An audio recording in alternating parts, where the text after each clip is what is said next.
আজকে বানাবো creamy pasta. ফার্স্টে আমি এক প্যাকেট পাস্তা নিয়ে নিছি, আর ওই দিকটায় আমি পানি অলরেডি গরম দিয়ে দিছি, হয়ে গেছে। এখন পাস্তাগুলো এর ভিতরে দিয়ে দিলাম। এখানে আমি সামান্য একটু লবণ আর তেল দিয়ে দিছিলাম আগেই, যাতে পাস্তাটা লেগে না যায়।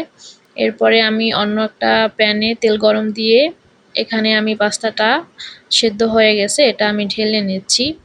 এখন ভালোভাবে ঠান্ডা পানি দিয়ে এটাকে ধুয়ে ঠান্ডা করে নিচ্ছি। এইদিকে আমার তেলটা গরম হয়ে গেছে, এখন আমি এখানে দিয়ে দিব রসুন কুচি। ফার্স্টে আমি রসুন কুচিটা দিয়ে হালকা একটু ভেজে নিব, তাহলে ঘ্রাণটা একটু ভালো আসবে। এরপরে দিয়ে দিলাম পেঁয়াজ কুচি।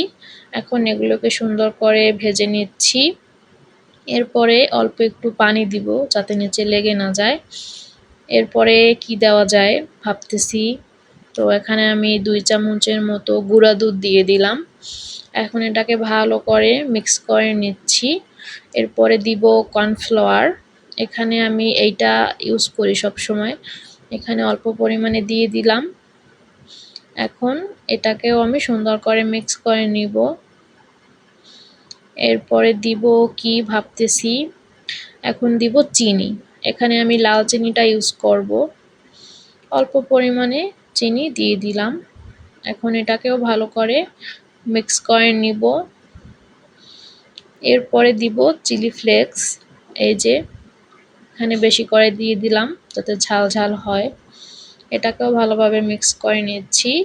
এরপরে দিব আমি স্বাদ অনুযায়ী লবণ। এখন লবণটা দিয়ে এটাকে ভালো করে মিক্স করে নিলাম। এখন আমি পাস্তাগুলো নিয়ে আসলাম।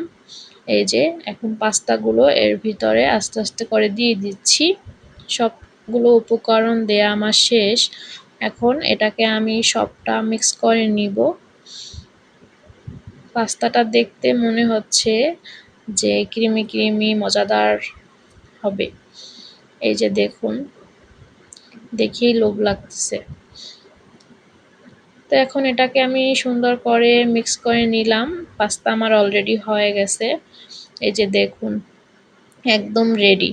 এখন আমি একটা ছোট বাটিতে পাস্তাটা ঢেলে নিচ্ছি। পাস্তা কিন্তু গরম গরম খেতেই বেশি মজা। তো একদম শর্টকাট উপকরণে পাস্তা বানিয়ে নিলাম। রেসিপিটা কেমন লাগছে অবশ্যই কমেন্টে জানাবেন। এই যে আমার এক বাটি পাস্তা একদম রেডি। কে কে খাবেন চলে আসেন। এই যে গরম গরম পাস্তা। এখন আমি খেতে বসে পড়লাম ধোয়া ওটা পাস্তা।